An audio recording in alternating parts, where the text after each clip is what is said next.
Hi hello friends, ಎಲ್ಲರಿಗೂ ನಮಸ್ಕಾರ. Welcome to ನಯನ ಅಡುಗೆ. ನಾನು ನಿಮ್ಮ ನಯನ. ಬನ್ನಿ ಫ್ರೆಂಡ್ಸ್, ಇವತ್ತು ಸಿಂಪಲ್ಲಾಗಿ ಕ್ವಿಕ್ಕಾಗಿ ಟೇಸ್ಟಿಯಾಗಿ ಹೇಗೆ ಪ್ಲೇನ್ ಖಿಚಡಿನ ಮಾಡೋದು ಅಂತ ನಾನು ಸಿಂಪಲ್ ಮೆಥಡಲ್ಲಿ ತೋರಿಸ್ಕೊಟ್ಟಿದ್ದೀನಿ. ಅದೇ ರೀತಿಯಾಗಿ ನೀವು ಕೂಡ ಇದನ್ನು ಮಾಡಿ ನೋಡಿ. ಸಿಂಪಲ್ಲಾಗಿ ತುಂಬಾ ಚೆನ್ನಾಗಿರುವಂತಹ ರೆಸಿಪಿ ಇದು. ಮಕ್ಕಳು ಕೂಡ ತುಂಬಾ ಇಷ್ಟಪಡುವಂತಹ ರೆಸಿಪಿ ಇದು.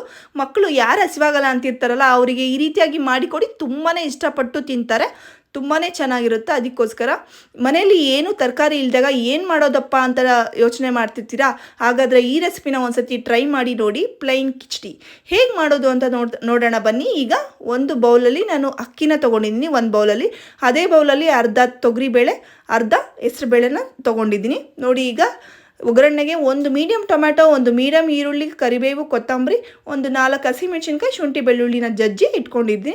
ಈಗ 2 ಬೇ ಲೀವ್ಸ್, 2 ಏಲಕ್ಕಿ, ಸ್ವಲ್ಪ ಜೀರಿಗೆ, ಸ್ವಲ್ಪ ಸೋಂಪು, ಕಸ್ತೂರಿ ಮೇಥಿ, 2 ಚಕ್ಕೆ, 4 ಲವಂಗನ ತೊಗೊಂಡಿದ್ದೀನಿ. ಸ್ಪೈಸಸ್ 1 ಸ್ಪೂನ್ ಖಾರದ ಪುಡಿ, 1 ಸ್ಪೂನ್ ಧನಿಯಾ ಪುಡಿ, ಅರ್ಧ ಚಮಚ ಅರಿಶಿನ ತೊಗೊಂಡಿದ್ದೀನಿ ನೋಡಿ. ಈಗ ಒಂದು ಕುಕ್ಕರಿಗೆ ಸ್ವಲ್ಪ ಎಣ್ಣೆನ ಸೇರಿಸ್ಕೊಳ್ಳಿ.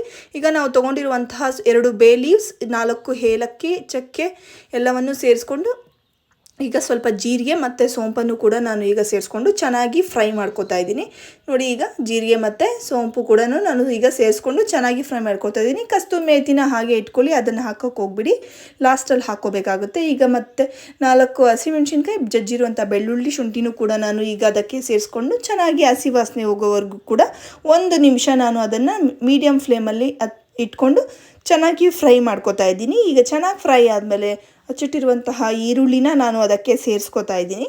ಅದು ಕೂಡ ಚೆನ್ನಾಗಿ ಫ್ರೈ ಆದಮೇಲೆ ನಾವು ಗೋಲ್ಡನ್ ಬ್ರೌನ್ ಬರೋವರೆಗೂ ಫ್ರೈ ಮಾಡ್ಕೊಳ್ಳಿ. ಆಮೇಲೆ ಒಂದು ಟೊಮ್ಯಾಟೋನ ನಾನು ಸೇರಿಸ್ಕೊತಾ ಇದ್ದೀನಿ, ಮೀಡಿಯಮ್ ಟೊಮ್ಯಾಟೊ ನೋಡಿ. ಈಗ ತೊಗೊಂಡಿರುವಂಥ ಸ್ಪೈಸಸ್ನ ಅದಕ್ಕೆ ಆ್ಯಡ್ ಮಾಡಿಕೊಂಡು ಚೆನ್ನಾಗಿ ನಾವು ಮಿಕ್ಸ್ ಮಾಡಿಕೊಂಡು ಹಸಿ ವಾಸನೆ ಹೋಗೋವರೆಗೂ 1 ಮಿನಿಟ್ ಅದನ್ನು ಹುರ್ಕೋಬೇಕಾಗುತ್ತೆ ನೋಡಿ. ಈಗ ಅಕ್ಕಿ ಬೇಳೆ ಎಲ್ಲ ನೆನೆಸಿಟ್ಟಿದ್ವಲ್ಲ, ಹಾಫ್ ಆನ್ ಅವರು, ಟೈಮ್ ಇರೋರು ಹಾಫ್ ಆನ್ ಅವರ್ ನೆನೆಸಿಡಿ, ಇಲ್ಲ ಅನ್ನೋರು ಹಾಗೆ ಮಾಡ್ಕೊಳ್ಳಿ. ಹಾಫ್ ಆನ್ ಅವರ್ ಮುಂಚೆನೇ ನೆನೆಸಿ ಇಟ್ಟು ಮಾಡೋದ್ರಿಂದ ಟೇಸ್ಟ್ ತುಂಬಾ ಬರುತ್ತೆ. ಹಾಕ್ಕೊಂಡು ಚೆನ್ನಾಗಿ ಫ್ರೈ ಮಾಡ್ಕೊಳ್ಳಿ ನೋಡಿ. ರುಚಿಗೆ ತಕ್ಕಷ್ಟು ಉಪ್ಪನ್ನು ಕೂಡ ನಾವು ಅದಕ್ಕೆ ಸೇರಿಸ್ಕೋಬೇಕಾಗುತ್ತೆ. ಸೇರಿಸ್ಕೊಂಡು ಅಕ್ಕಿನ ತೊಗೊಂಡಿದ್ವಲ್ಲ, ಅದೇ ಬೌಲಲ್ಲಿ 5 ಬೌಲ್ ಆಗುವಷ್ಟು ನಾನು ನೀರನ್ನು ಹಾಕ್ಕೊಂಡು, ಈಗ ಸ್ವಲ್ಪ ಕೊತ್ತಂಬರಿನ ಹಾಕ್ಕೊಂಡು ಚೆನ್ನಾಗಿ ಒಂದು ಮಿಕ್ಸ್ ಮಾಡಿ, ಅದಕ್ಕೆ ಒಂದು 3 ವಿಸಿಲ್ ಬರೋವರೆಗೂ ಕೂಡ ನಾನು ಕೂಗಿಸ್ಕೋಬೇಕಾಗುತ್ತೆ. ಅದು ಚೆನ್ನಾಗಿ ಬೇಯಬೇಕಲ್ವ, ಸ್ವಲ್ಪ ನೀರಾಗಿರಬೇಕು. ಅದಕ್ಕೆ ನೀರು ನಾನು 5 ಬೌಲನ್ನು ಹಾಕ್ಕೊಂಡಿದ್ದೀನಿ ನೋಡಿ. ಈಗ ಒಂದು ಪಾತ್ರೆಗೆ ಸ್ವಲ್ಪ ಜೀರಿಗೆನ ಸೇರಿಸ್ಕೊಂಡು, ಶುಂಠಿ ಬೆಳ್ಳುಳ್ಳಿ ಹಚ್ಚಿಟ್ಟಿರುವಂಥದ್ದು ನಾನು ಸ್ವಲ್ಪ ಸೇರಿಸ್ಕೊಂಡಿದ್ದೀನಿ ಇದಕ್ಕೂ ಕೂಡ.